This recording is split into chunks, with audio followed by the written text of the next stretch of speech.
You are born in a tunnel beneath the frozen tundra, beneath a blanket of snow, so thick and so silent, it seems to hush the world itself. Your fur at first is soft and gray, though it will soon change. You weigh less than a bar of chocolate, blind, deaf, and utterly helpless. But your tiny nose twitches at the scent of warmth and milk. You don't know it yet, but your nose will one day be your greatest asset. Able to detect prey under 3 feet of snow? You are one of 7 pups in a hidden den dug deep into the permafrost by your mother, sharp little needles. You use them on your siblings, not out of malice, but curiosity. New tales were so fun to chew. She warns with a bark when a gull wheels overhead. That one could snatch you like a puffball. Your fur turns paler by the week, a cloak of camouflage. You learn to freeze when something stirs, to crouch when a wing flaps. Not really. But the growls in your belly when food is late are starting to sharpen your attention. The tundra isn't generous. Everything you learn now, how to hide, how to pounce, how to spot danger before it spots you, is the only thing standing between you and an early end. You are not yet fast, not yet clever, but instinct is your tutor, and fear is an excellent motivator. When danger nears, she growls low, her ears flat, her body taut. Wolves roam, owls circle, and food is never guaranteed. But here, in this dark and cozy den, you shiver against your siblings and dream the first dreams of survival. A seasoned survivor in a place where mistakes mean death. Your mother leaves often, always returning with something in her jaws, but alive. The rhythmic panting of your siblings, the faint glow from the den entrance, the smell of fur, musk, milk. Everything is new, and everything is important. You stumble across the den floor, your stubby legs unsure, but already your brain is rewiring. You're learning balance, tension, distance, the foundation of the hunter's grace. Sometimes a lemming, sometimes a bird, sometimes a stinking scrap stolen from a polar bear's kill. Whatever it is, she regurgitates it lovingly for you and your siblings. At first, you're just grateful for the taste. Later, you'll learn to pounce for it, wrestle over it, fight tooth and nail for every bite. You are an Arctic fox, and your world is a white wilderness. Outside, the wind howls with a promise. Life will be hard. The cold bites like teeth. Your first days are a blur of warmth and milk and sleep. Your eyes open after about 2 weeks, and the world floods in. It's dim and close. Your teeth begin to poke through your gums. Every day your world expands. At 3 weeks, you totter outside for the first time. The snow dazzles. It blinds you. But oh, it is beautiful. There are rocks to climb, twigs to chase, and shadows that might be prey or predators. Your mother watches constantly. You learn fast. You learn that white is your friend. You don't know hunger yet? It happens on a bright, cold morning. Your first hunt. You are 4 weeks old and full of confidence. The sky is endless and blue, and you, little fox, are convinced you are king of it all. You've practiced pouncing on twigs. You've chased snowflakes like they were prey. You step silent as the snow. You tense. You leap. Now you see something real. A twitch in the snow, barely a ripple. Your nose quivers. Your ears tilt forward. You crouch, which puncture between vertebrae with surprising efficiency for such a small predator. Your mother doesn't intervene. She watches. A lemming.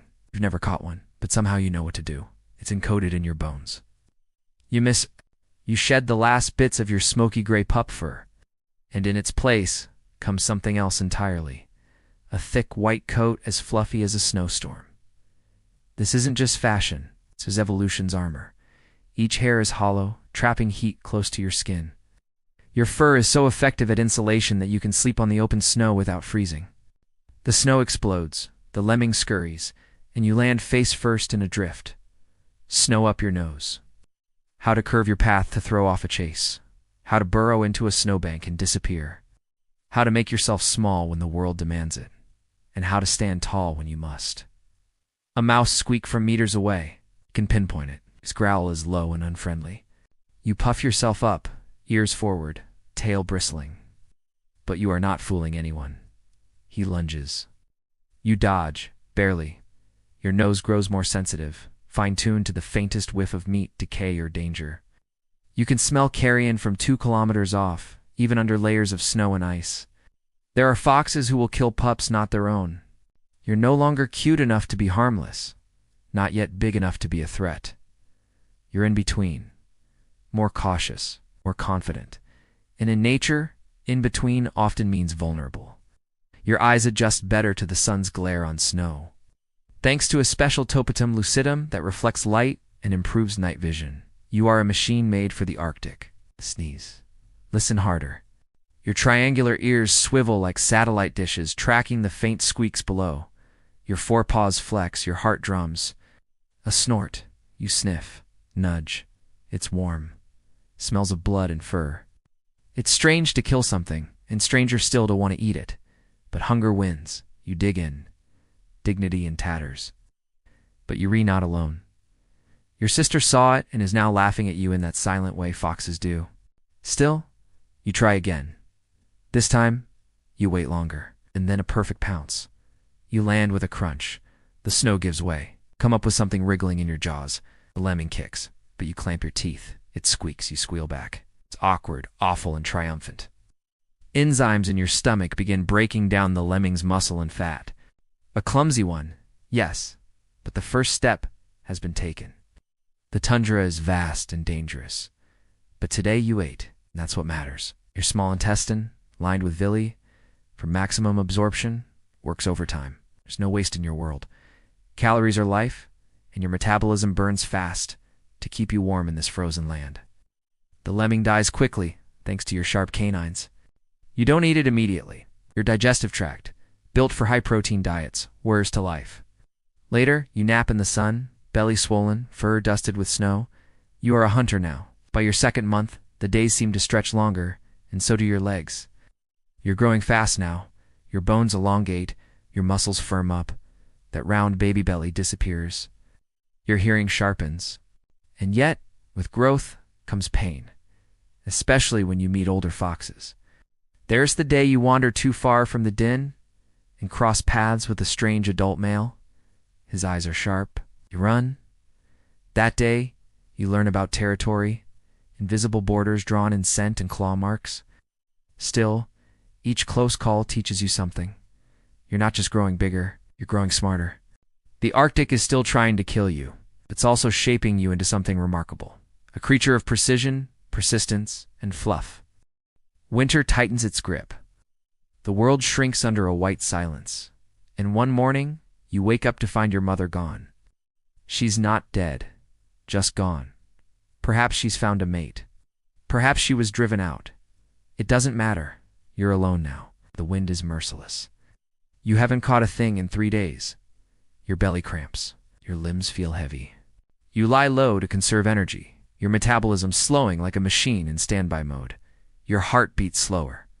Your body cools just enough to save heat. It's a silent negotiation with death. The snow is deep. Your core body temperature remains stable even in minus 50 degrees Celsius weather.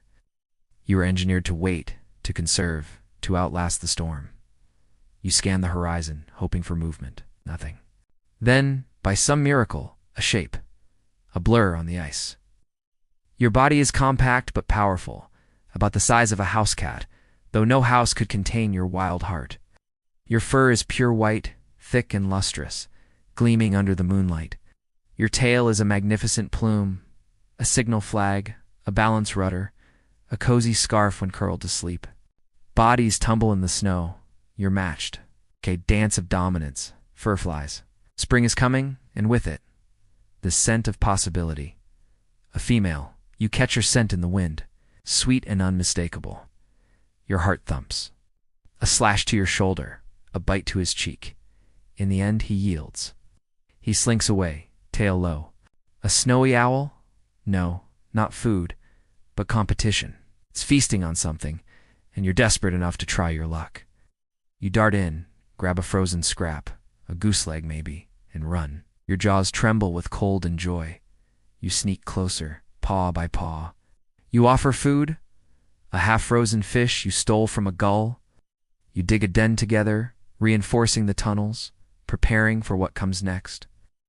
She accepts. A partner. When to run, when to hide, and when to trust. A guardian in waiting, she stays. The owl spots you, hisses, and flaps away. You survive that night, curled in a snow den, curled around a half-eaten bone.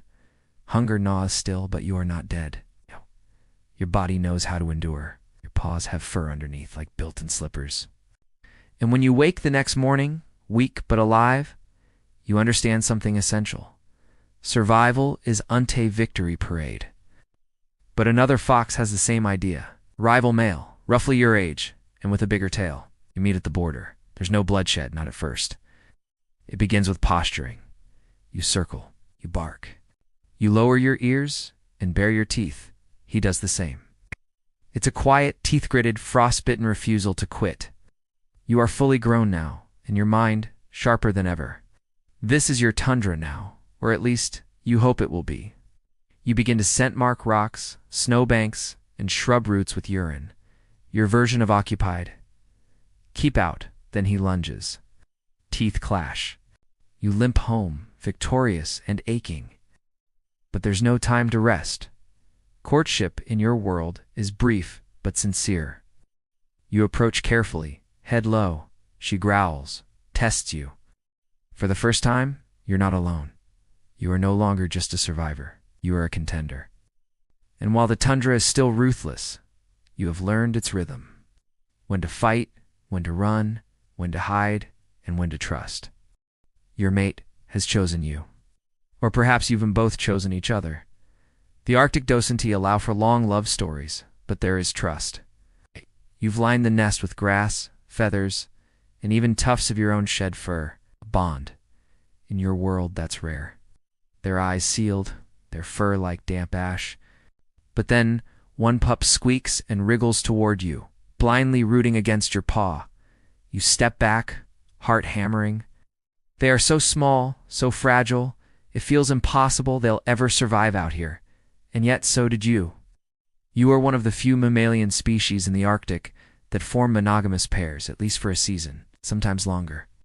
The den is ready, dug deep into a hillside that faces away from the wind. It has several entrances, escape hatches, really. Your mate grows heavier. Wrestle over scraps, dig mock dens in the frost. You and your mate share long silences, not out of distance, but ease, each drawn to some invisible pull. The instinct to roam, to claim territory, to start their own story. You don't mourn. You just watch the horizon a little longer that day. You've done your part. The next generation is ready. You watch them crawl, then toddle, then play. You watch them pounce and miss. You remember how it felt. You remember being them. Heartbeat steady and slow.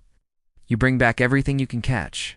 Birds, fish, eggs, the occasional lemming. Your steps are slower. Your hunts, fewer. The tundra is not sentimental. But even here, there is peace in knowing your body has fed others.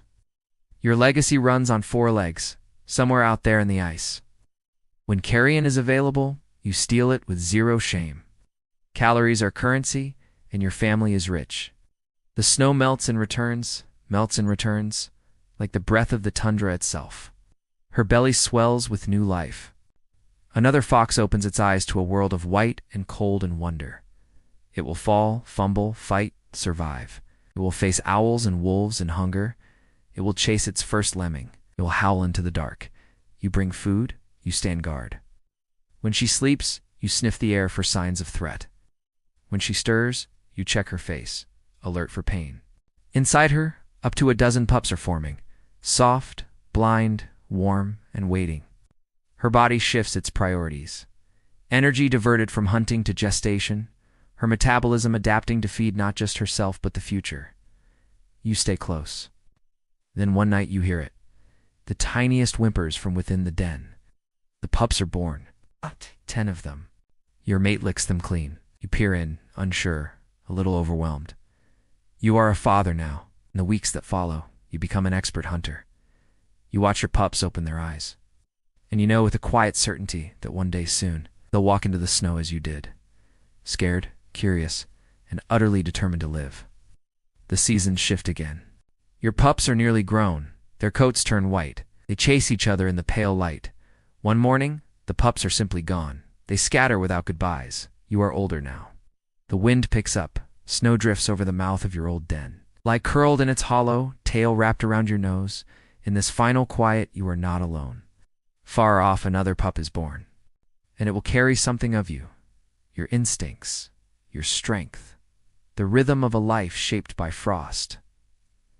The Arctic is vast, brutal, beautiful. You were never the biggest, never the fastest, but you were clever, you were kind, you endured. And in the frozen silence, that is enough.